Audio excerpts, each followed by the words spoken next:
before I start, just to be sure that can online judges can hear me? I can. Yeah. Okay, awesome. So I'm going to start in 3, 2, 1. So step by step, first, like what's the interest of the U.S. military department?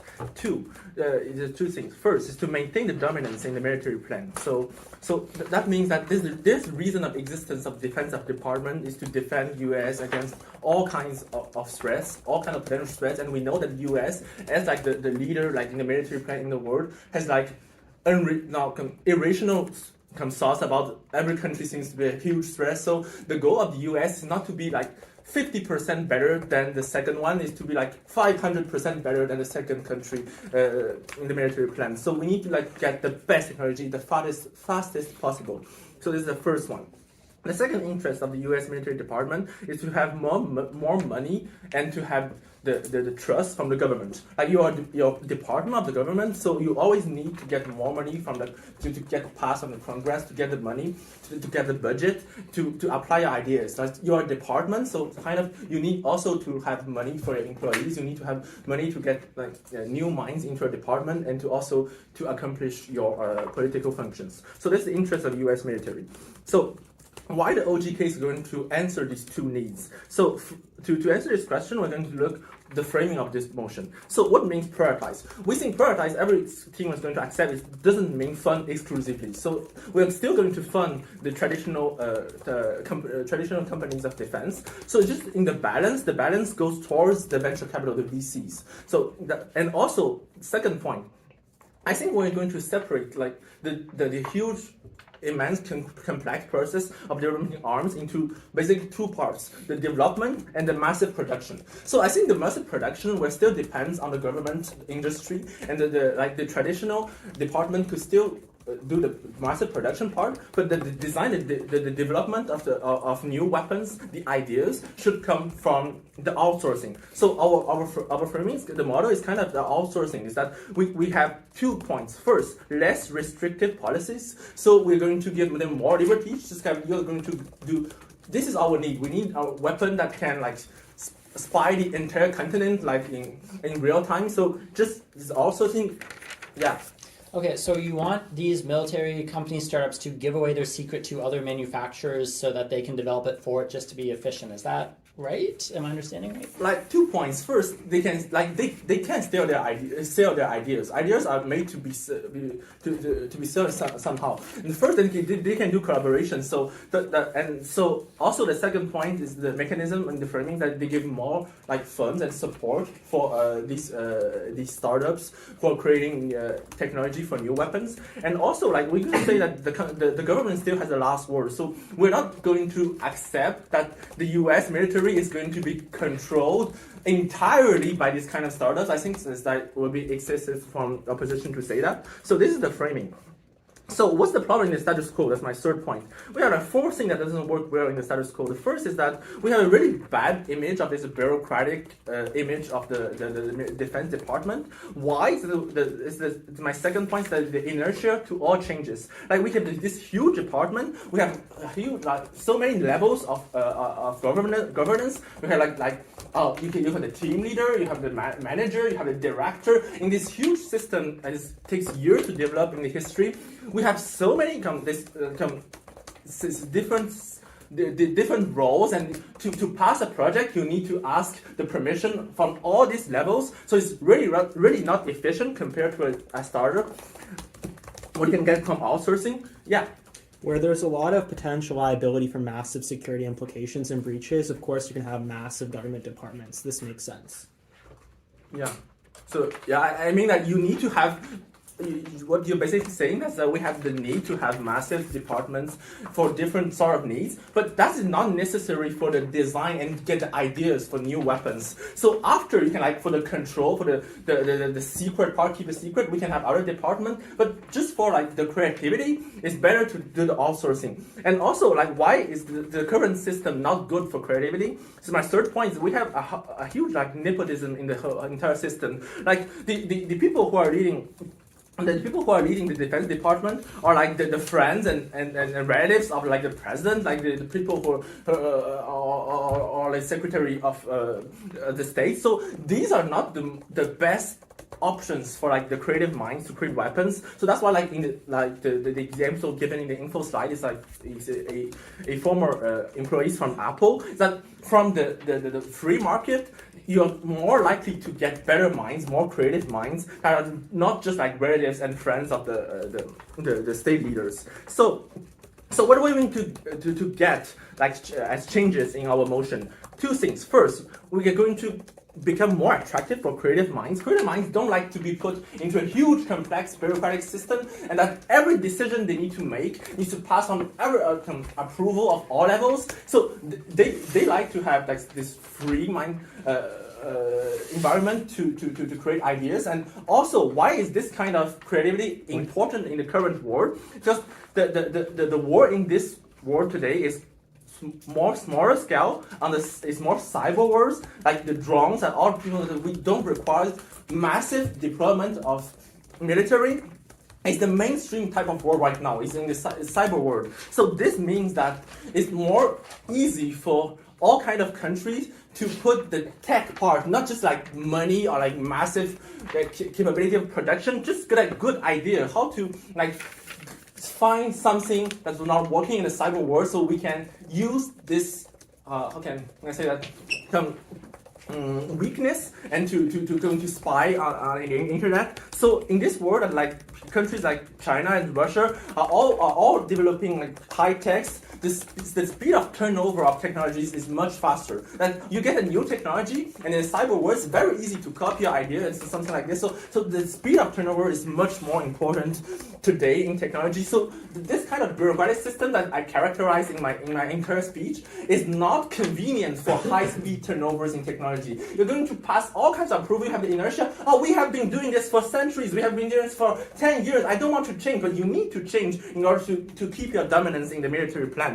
So my partner is also going to talk about the point that if you take risk and get new ideas, it's something that in like the government like, right? If you present the same project as you present to the Congress like 10 years ago, you are less likely to get funds from government. If it's an entirely like new idea, you're more likely to get the funds. But at that point, my partner is going to develop more. Okay, so speech I called first speaker, how long will it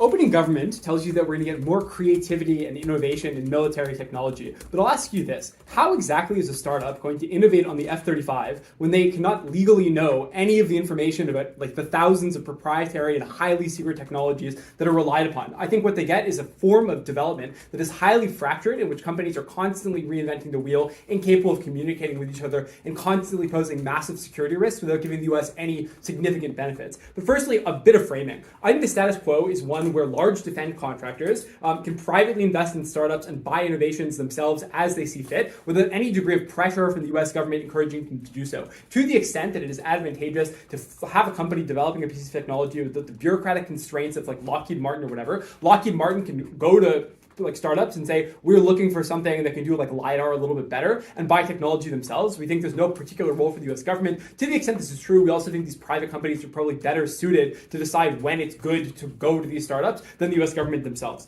The second thing is that the status quo is one where even if we have a small number of contractors, it is a sufficient number that there's still a large degree of competition between those monolithic large contractors. So Raytheon still has to compete with Boeing and Lockheed Martin, and all of these companies need to compete internationally with like other contractors in Switzerland or Canada or Israel or whatever in order to get arms sales to like other countries outside the United States and even within the United States. What this means is that you still have sufficient incentives to do things like innovate, and also that in international competition, it's not like if a company is highly nepotistic, they're going to get demolished internationally and likely by other companies in the United States that are comparably less nepotistic. So I think the pure assertions they tell you these are like ridiculously nepotistic companies are wholly unfounded and should not be weighed at all in this debate.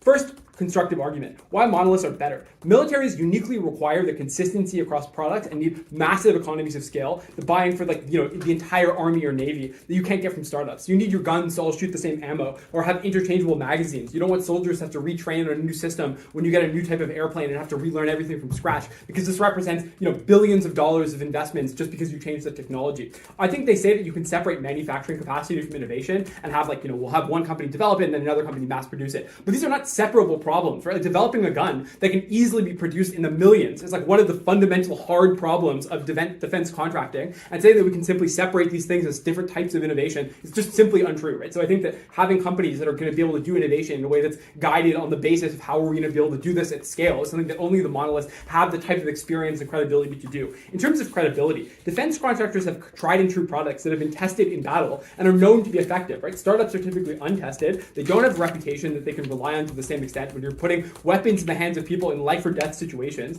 I also think you need to be able to spin up production very quickly. So armed conflict is time sensitive, right? So you need to buy 100,000 guns and know that the company has the operational capacity to do that. And if you take someone's design and give it to a manufacturer, then it's actually going to be plausible that it's produced en masse. So a random company that's never been tested with this highly challenging task is probably not as reliable as a company that has a track record that you can look at that has actually been doing this for literally decades and has that rely on that credibility into the future.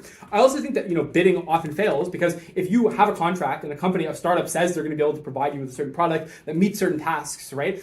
You can't rely on the fact that maybe they'll fail, right? Venture capitalists are perfectly happy to invest in a business that might succeed with 10% chance and they'll get rich and 90% chance will fail miserably, but it's not tolerable to the US government where if they buy a contract and that contractor, due to managerial incompetence or the fact that they didn't plan very well for the thing that they're saying, isn't able to fulfill the contract that they signed with the US government for providing certain goods, which means that you get in a situation where the interests of venture capitalists to make risky bets and maybe make a lot of money versus the interests of the US to be able to provide things to their allies that are going to stop them from being invaded by an adversary or something, are not nearly as risk tolerant as compared to monoliths. I also think you get more ease of oversight. So you need a high degree of oversight to conform to things like security regulations to ensure that secrets are not being sold and information is kept classified. It represents a massive fixed cost to have to deal with this. The reason why these companies are bureaucratic is for good reason, right? This is very important because if these secrets get leaked because you're not vetting people properly through the right means, then they become essentially useless because as soon as your adversaries know about how a certain drone or something works, it's suddenly much more vulnerable to attack. I also think the nature of these projects is one where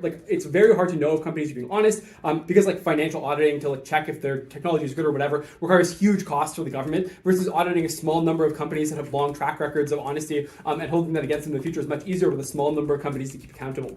I also think innovation requires private knowledge, right? Since the fighter jet designs aggregate thousands of different proprietary technologies that within Boeing, for example, they might have access to and can share information between each other, but they never want Raytheon or any of these startups for sure to know about that. What this means is that it's very difficult to decide what requires innovation as a startup if you don't know what these big companies have access to in their technology because they never want to share it with you because not only is it bad for business, it's a security risk that would mean this product is less good for the safety of the US. Yeah, I'll take back up.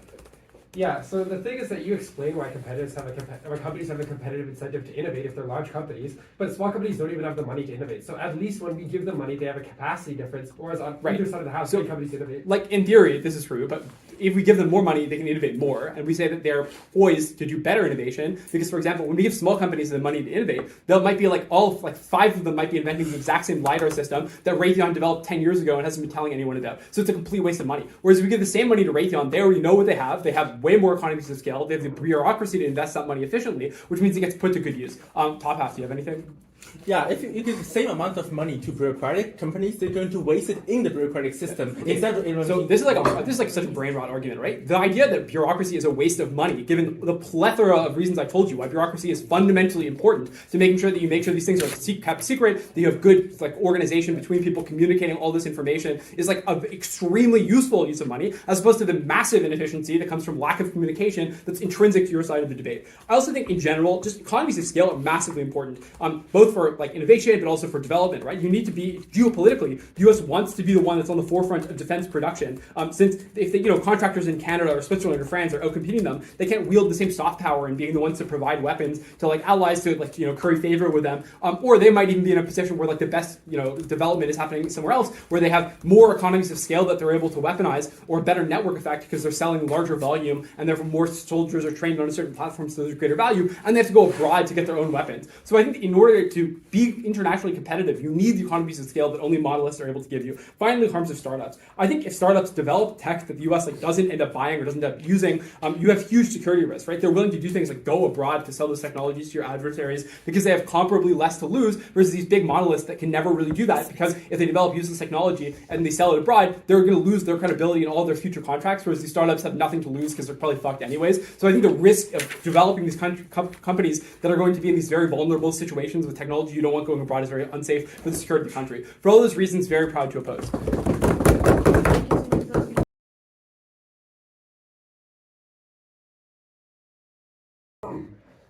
Starting in 3, 2, 1.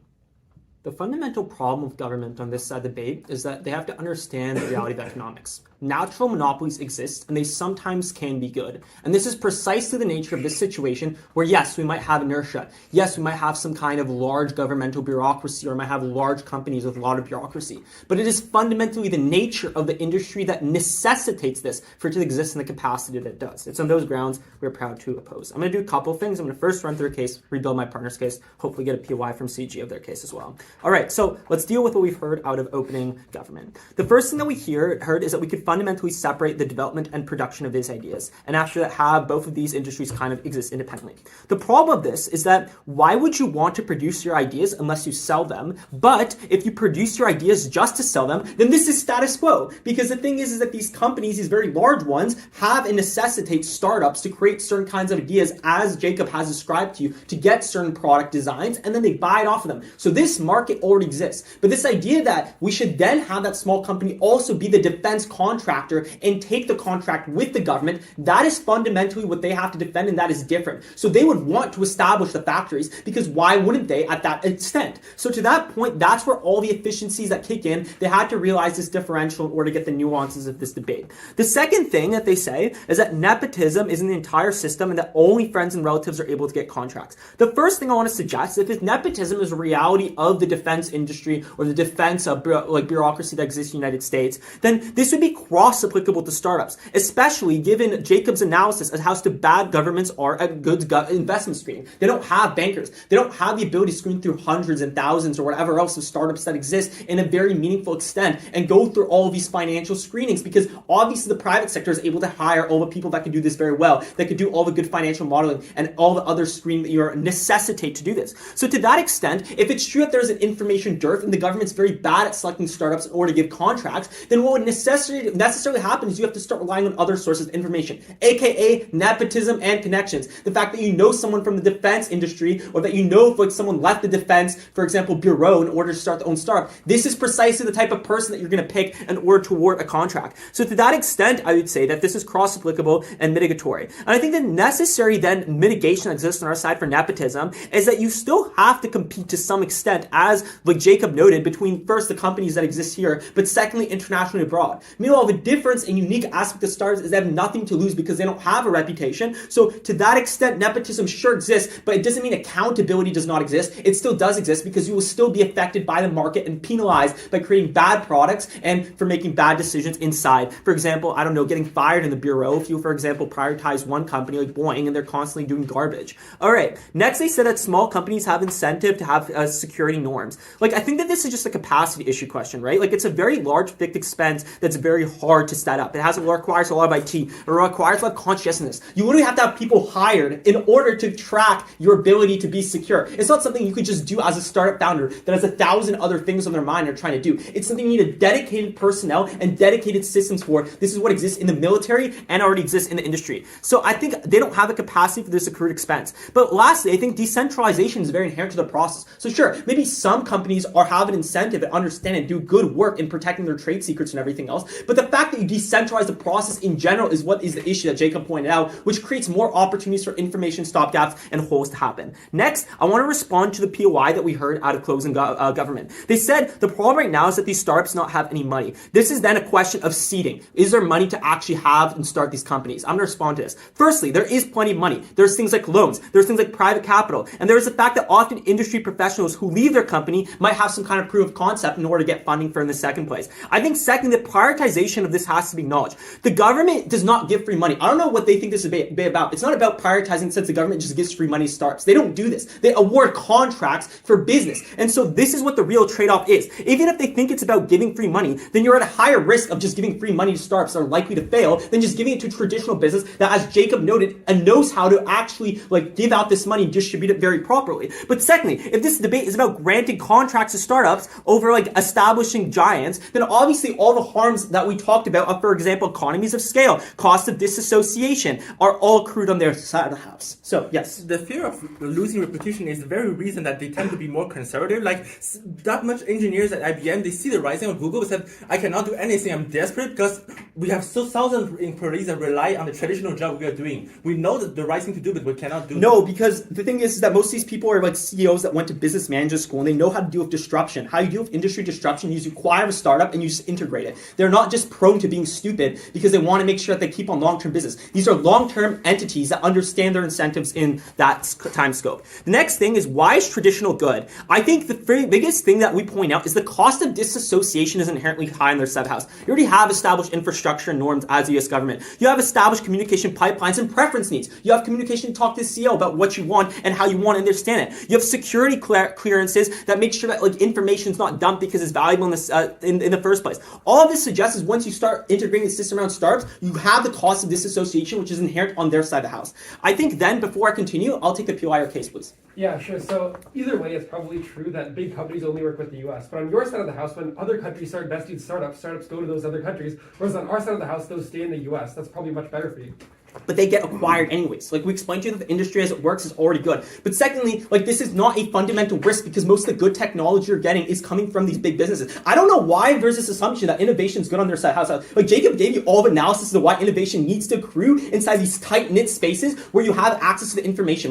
Hundreds of, literally you have data on the fact that your bomb killed some people and soldiers in Ukraine. That's valuable data that they don't have on their startup to test and actually do. Okay, so why do we still get investment on our side of the house for startups? Firstly, traditional defense companies have the incentive to prevent market disruptions. You have to acquire startups and you have people dedicated to this. This means that they also implement this technology. They don't just shelve it. If they do the shelving analysis, it's not true. They implement it because they want to have a competitive advantage over the other oligopolies that exist. Secondly, they want to maximize the creation of complex products. They literally require startups to create some specific needs of what they need. And thirdly, they want to beat out other competitors. Secondly, this motion is about prioritization. In cases of low friction or fundamentally new innovations, the government can award contracts. This debate is not a zero sum. We could clearly award it where it's necessary. Innovation also exists because U.S. has a massive R&D in its military. It invented technologies such as GPS. They have the capacity and they have the benefits to do this because of gatekeeping and everything else. Ultimately, the industry as it exists does not need to have a lot of competition, and it will never have a lot of competition. There's only so many contracts that can be awarded, and to that extent, you need to have big monoliths that are able to produce, compete internationally, and maintain security.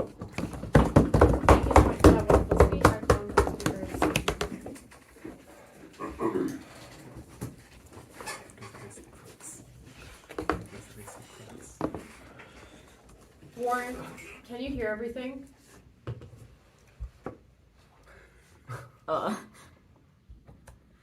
Yes. Okay, That's fine. Sorry, just I was like, oh, someone should check it. Makes sense, but halfway through that'd be rough. Is the video still going? Yeah. Okay.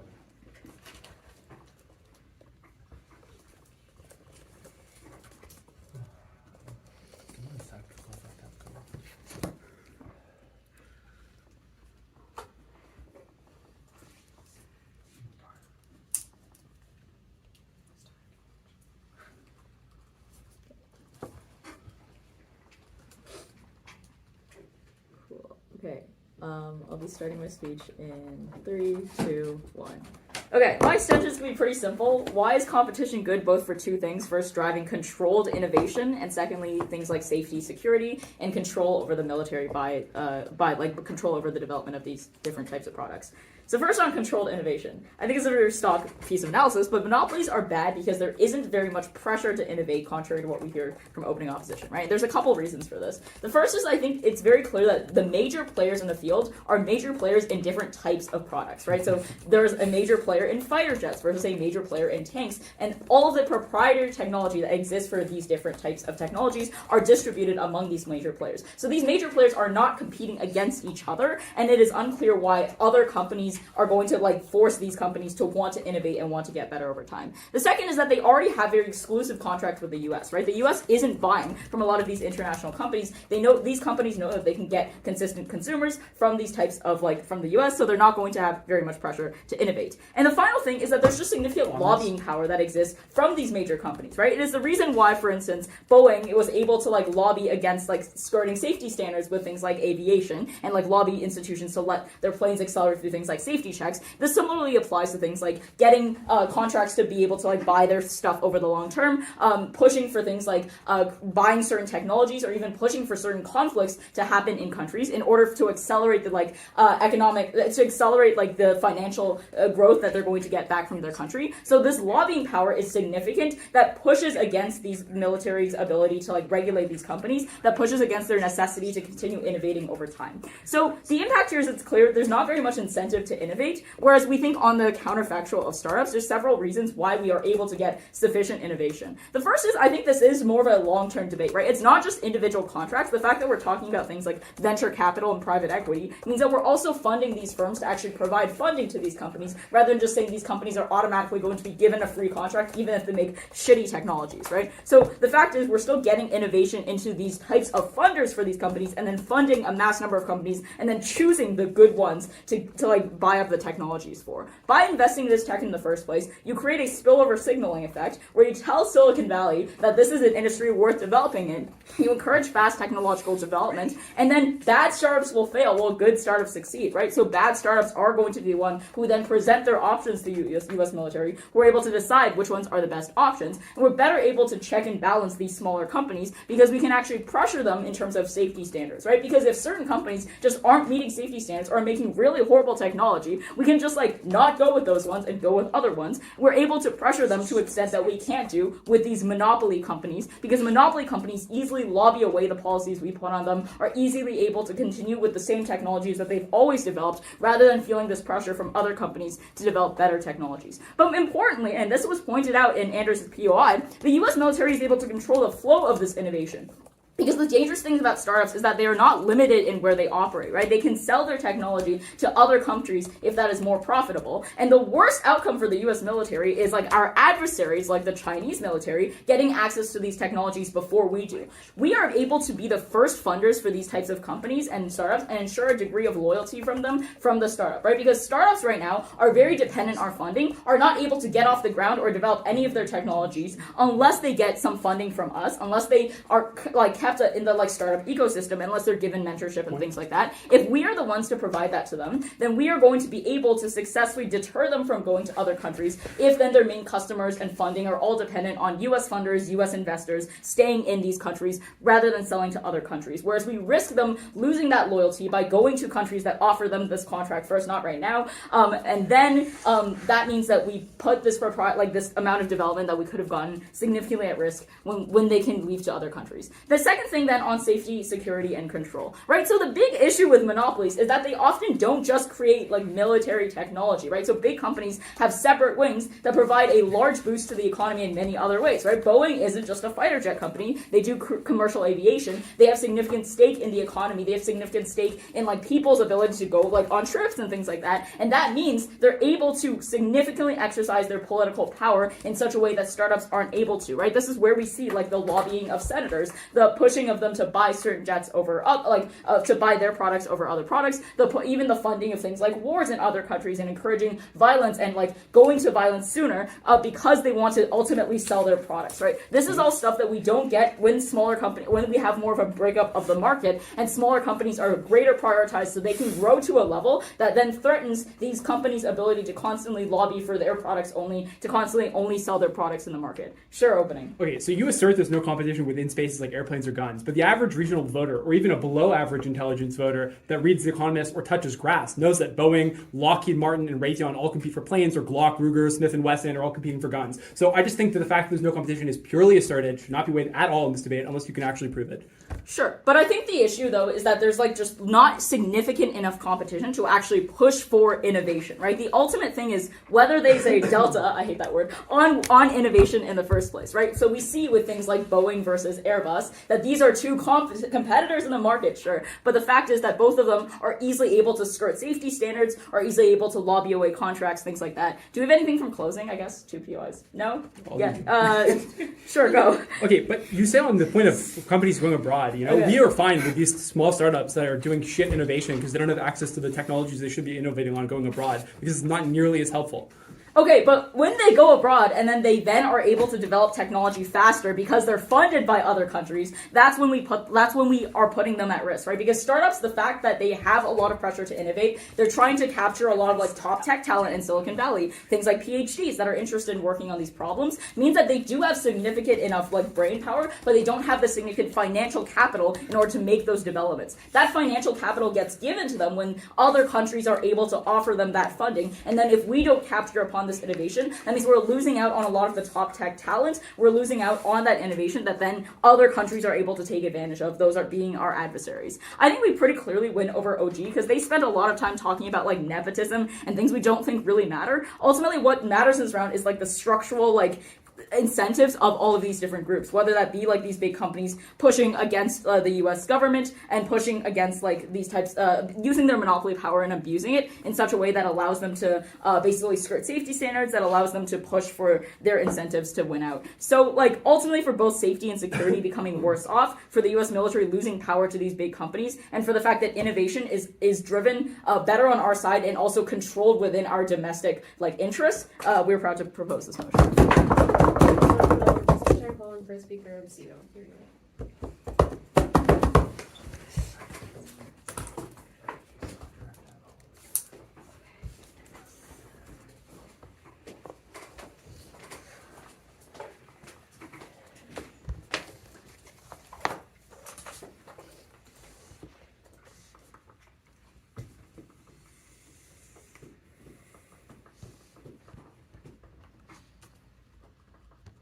Okay, my time will begin in 3, 2, 1. So I'm going to do a couple things for you. First, I'm going to talk about these incentive structures that closing opposition brings up, and about how they actually function and how they look, including a little bit about these monopolies, and then talking about creativity, and then perhaps getting into some more data security and this idea of what happens when we perhaps lose out on these startups. Okay, so first on this idea of the incentive structures, the creativity, how this all plays out. So I think what is missing from this round is this idea that there's more than just companies, the defense companies themselves, as the source of innovation, right? It's not just companies, saying, hey, the U.S. military, we have this new gun, would you like some, right? The U.S. military is also a source of innovation wherein they say, hey, we need a new gun. Can you please make this for us? This is what we want. This is what we need. Can you do this, right? So because the U.S. military is also able to innovate, is also able to know their own needs, honestly, they're probably one of the best actors in being able to innovate for themselves because they know what pieces of technology are lacking in their structural plans of how they engage in conflict, how they engage in these different wars, wherein they know, I need a product that does this. I need a technological warfare item that is able to do this specific thing because that's the thing that I'm missing out on. And so because they're able to do that analysis for themselves, and because when they're working with these larger defense companies, they have a reputable past working with them. They have a knowledge of how these systems work in their bureaucracy. They are able to push for this creativity and this innovation in these companies in a way that can be highly effective. But I also want to talk about the fact that these larger companies aren't just devoid of creativity, because there are ways in which these companies themselves can also push for creativity. Because yes, there are some people who might work better in a startup system, but much like working as a U.S. military with a startup can be risky due to the ways in which startups can fail. Working for a startup as an employee who has big ideas can also be risky because they might fail, again, with this lack of funding that can often come with these startup companies, right? And so these these larger defense companies have a lot more money and they have a lot more resources. So they are going to be able to pay people who are interested in making different technologies, innovating. They're able to pay these people more and more consistently.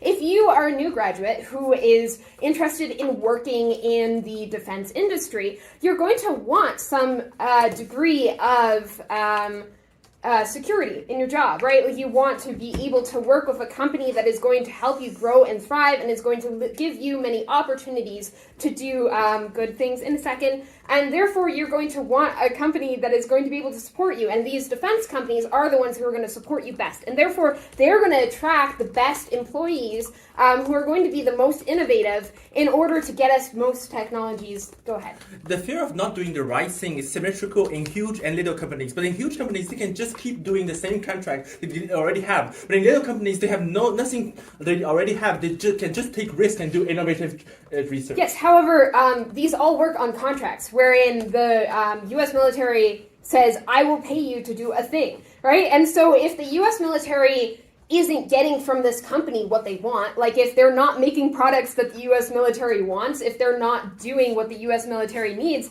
the U.S. military isn't going to work with them anymore, because why would they pay for a product that they don't want?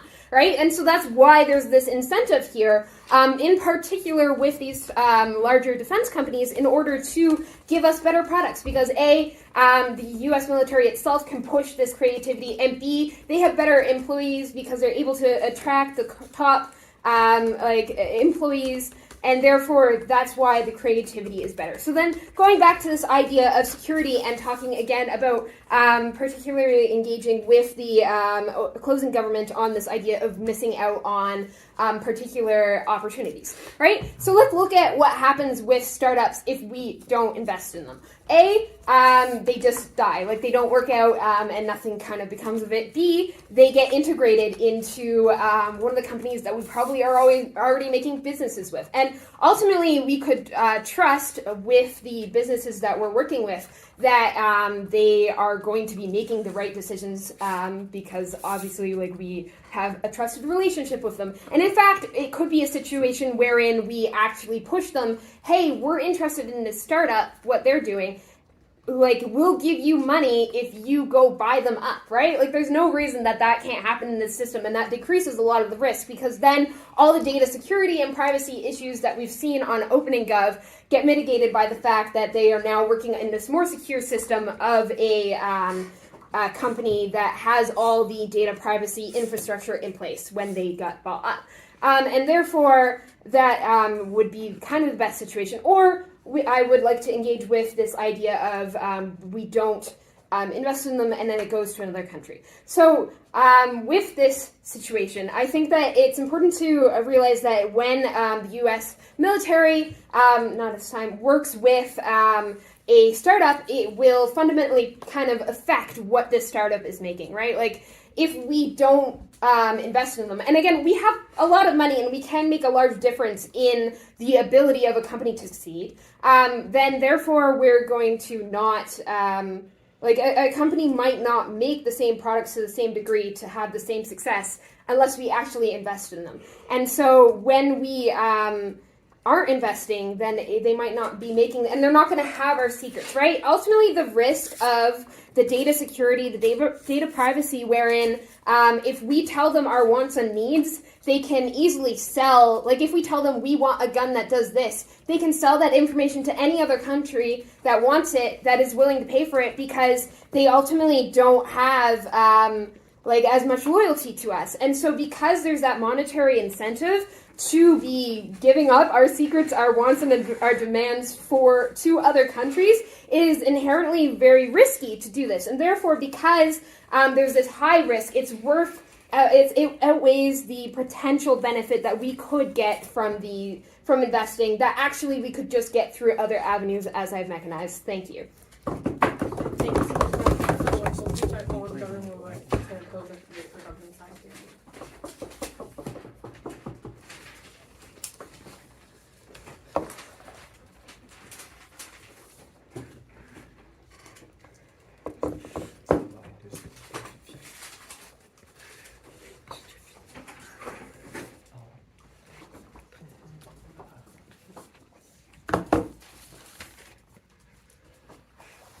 Oh.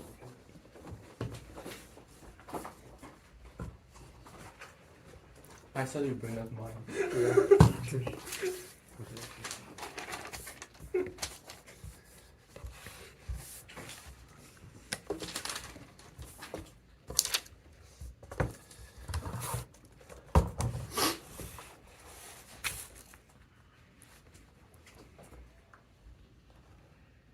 I think that large companies uniquely are able to use a huge amount of leverage that they have in the status quo because they have a bunch of different projects working with the Defense Department at the same time to get deals that are worse for the Defense Department and worse for the military, while also uniquely engaging in things like lobbying because they have a huge amount of overhead capital which they're able to do to like buy lobbyists, etc. Probably that happens less on our side of the house. That's much better for the military. I'll be explaining why. First of all, I'll briefly go through our case and refute CO. Then I'll spend a bunch of time on OO, and then finally I'll explain why we beat OG. Okay, so first of all, I think our case is fairly simple. One, we explain that there's a high degree of monopolization. Note that OO just sort of asserts that there's a high degree of competition, and the way that they prove this is they give examples. I think that that's like a relatively weak way to prove it, but we'll like explain structurally why this is not the case. First of all, I think there is a case of specialization, right? So even if they say that like guns or planes have competition, the problem is there are multiple different types. So for example, if you're looking at fighter jets, only like Lockheed Martin has a huge amount of advancement on this compared to other companies versus bombers, etc. Sufficiently in like different types of guns, different types of cyber technology, etc. This means that each bid is not actually that competitive, and it means that there's a relatively high degree of monopolization. But second, and this actually goes with their own mechanisms because they explain that these companies have like highly proprietary knowledge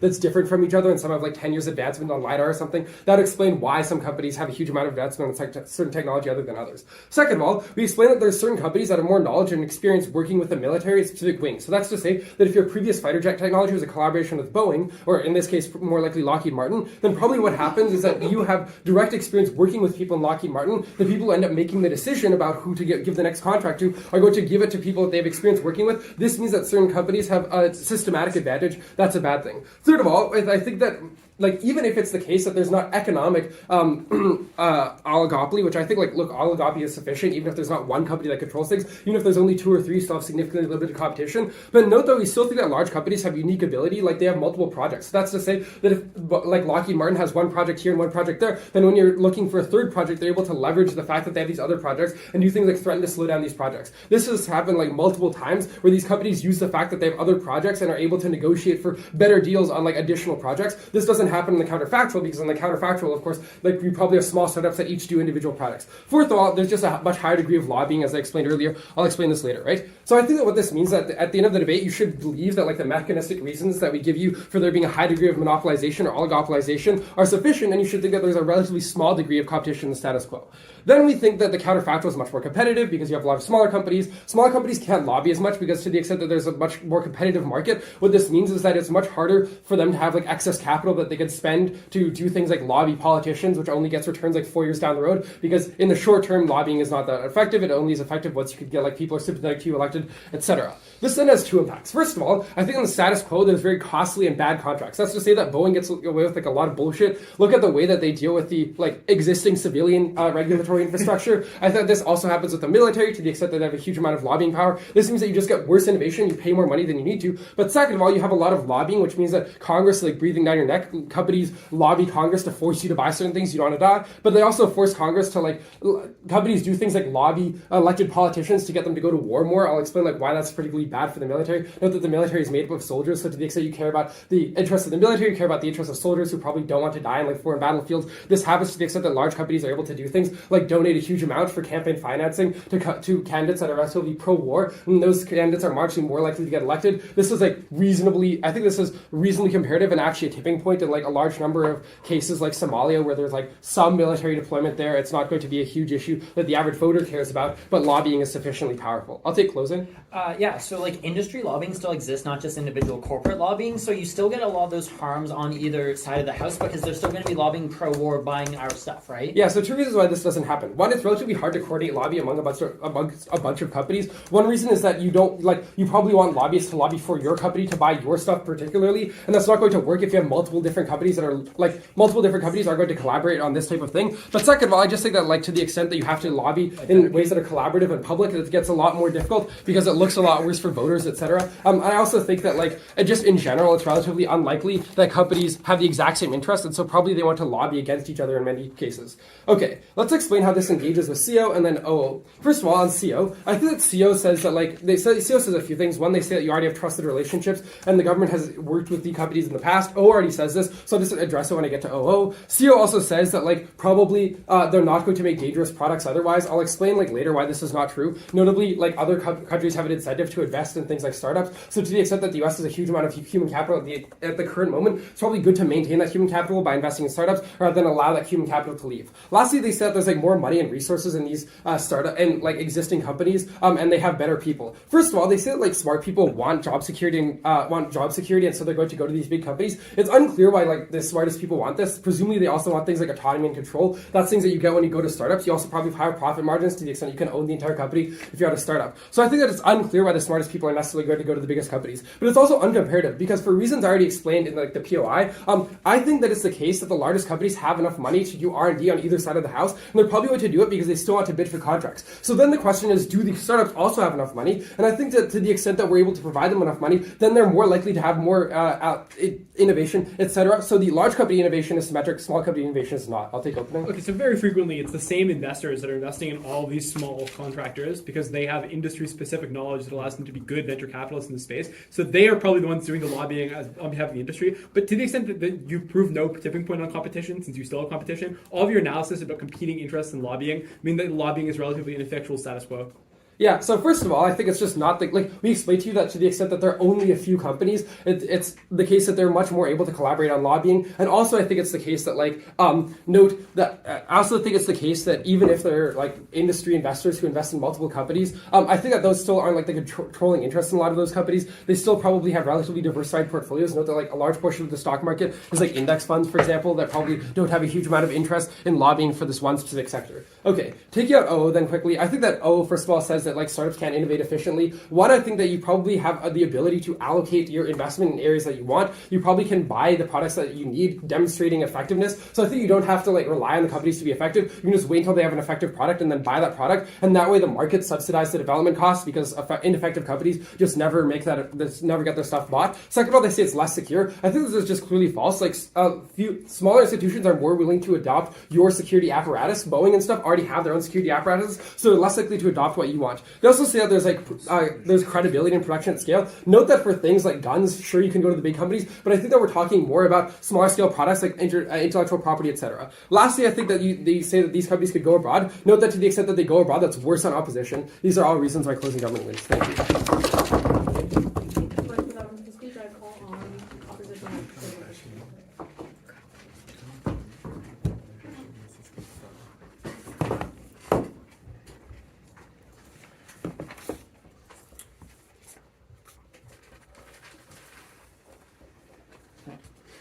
Starting in 3, 2, 1. So thank you very much. So we feel like we've definitely won on opposition, and we're going to explain why we distinguish over front op in a bit. But first off, we're going to talk about why opposition takes it, and Meghan in particular has good analysis because she came up and talked about like the kind of symbiotic relationship. She has the best analysis on like the U.S. government as an actor and how they can advocate for their own needs, how they can say this is what we need, and how it's not just like governments like pitching and saying we have this. It's going to these and having that back and forth because that's how you get the best contractual fulfillment, and that's only really seen on our side, right?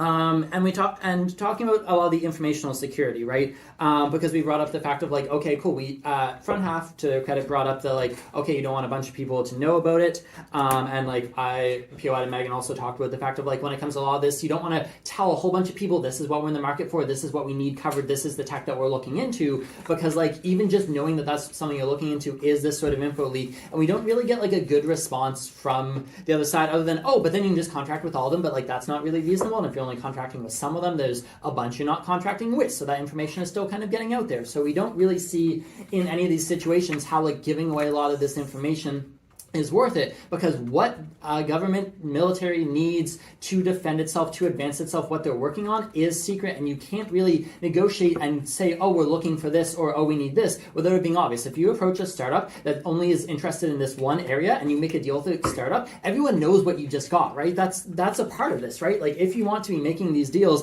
you really need to have the obfuscation and the ongoing agreement that you have with these big corporations, and especially in that sort of symbiotic relationship that Meghan talked about, right?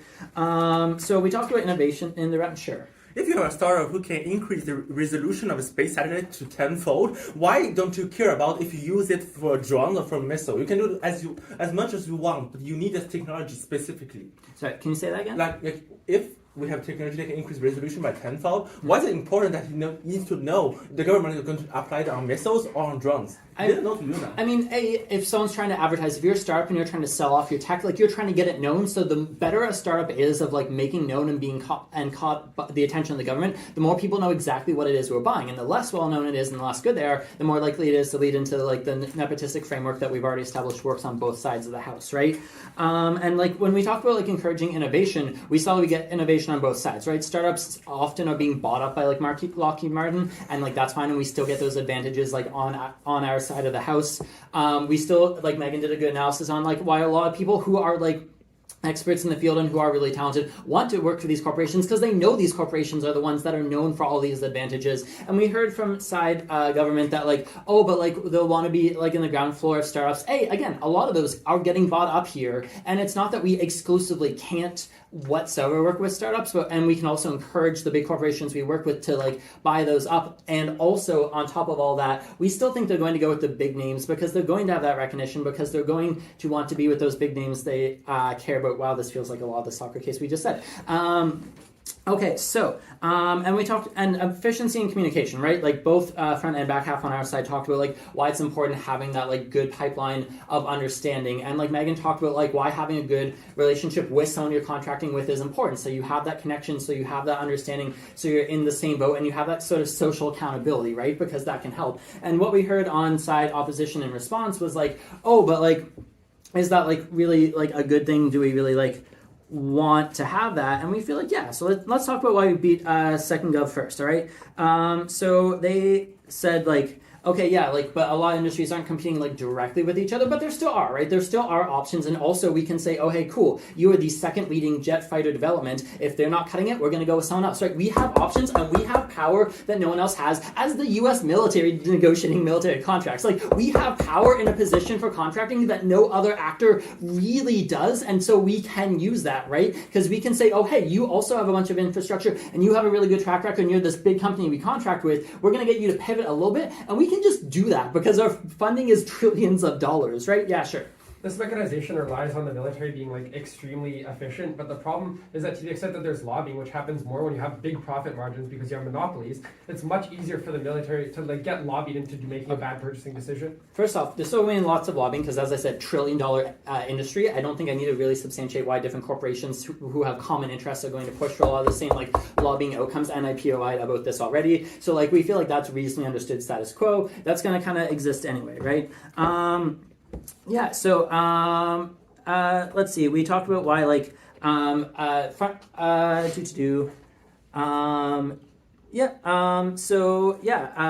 whip speaker said it's a bad idea to have a working relationship with people, you know, and have security clearance, right? Like, our friend Half did talk a lot about, like, having that security clearance, having that communication pipeline, and why that's important, because we don't want to leak secrets, right? And then Meghan talked about that more, and why, like, sometimes actors are, like, actively malicious and might sell us out and not just collapse because venture capitalism, which is the even worse outcome here that we're trying to avoid, right?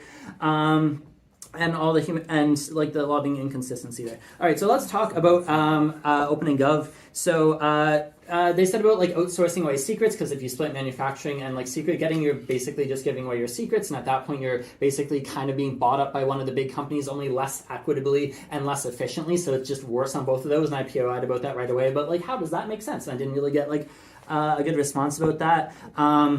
They talked about we need financial efficiency, but we feel like we don't, because every government, even ones that say they're not big on like increasing military spending, like Obama, like Biden, whoever, keep giving more money, because that's just kind of how the U.S. works. And I'm not saying we should take it for granted, but efficiency is not our biggest outcome. Safety is, informational security is. Like, these are the areas in which are super important, and that is what we are maximizing for, and that's what we find on our house. On our side of the house, because they need to justify like why you get more innovation and why it's worth those security risks, and we've already argued you don't really get that more information, and that there's a bunch of additional security risks that come with it, and a bunch of the harms are actually harms that lie on both sides of the house. But also this case tension in like the front half about like because like the DPM said about like startups having more like incentive for good security norms, but then like their PM said about like, oh, as a startup you can ignore a lot of these and just go super efficient and not do the bureaucracy. But like, those are the safety norms. That compartmentalizing is how you get there. So that case tension we feel like is a big issue. I'm going to be honest, opening is probably the strongest team, but I think we still differentiated from them in a couple ways. Specifically, like we talked about like a lot of the innovation of like as security tech evolves, right? And we feel like we get that on our side, because these big companies are going to be competing for these new contracts as they were coming out. And we talked about like the progressing informational security, and also like talk more about like the US as a government actor specifically, and kind of like the nuance instead of just the status quo.